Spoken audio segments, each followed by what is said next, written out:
Okay class, ang ituturo natin ay numbers tsaka mga shape.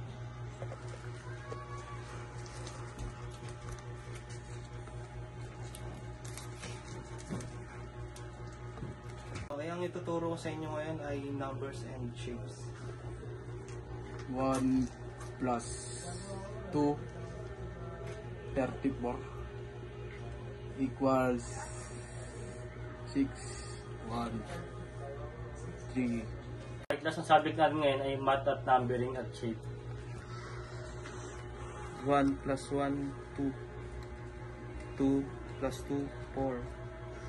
4 plus 4, 8. Okay class, ang subject natin ngayon ay numbering at shape.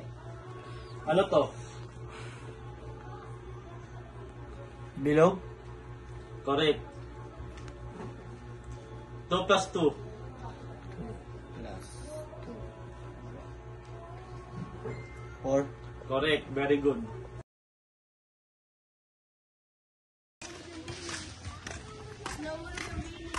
Uy pre, dito tayo pre. Pre. Ako punta pre. Uy dog, dito tayo.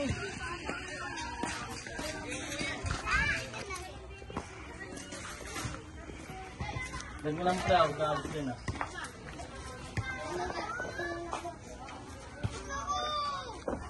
Oy, Pins, dito ka lang. Sabi ko kakaalis yun. Ano pre? Upunan din tol. Sabi namin, pibira kami. Ay pre, ako na magdadala ng mga gamit pre. Sige, thank you. Tsaka ano pre, binigyan na rin ng gamit natin. Ay pre, di ako gumahawak ng ganito kalaking pera. Masyadong malaki itong 500 na pre. Sige ako na. Sir, bago nyo bumili motor sir. Marami kami na yan. Pre, ano maganda yan pre? Ito pre, good for daily to pre. Pang-araw-araw na rin. Parang okay din to. Ay, hindi, yung isa na lang kaya. Ayun, no. Parang mas okay din yun, no. Okay din yung boss, pang-araw-araw din yan.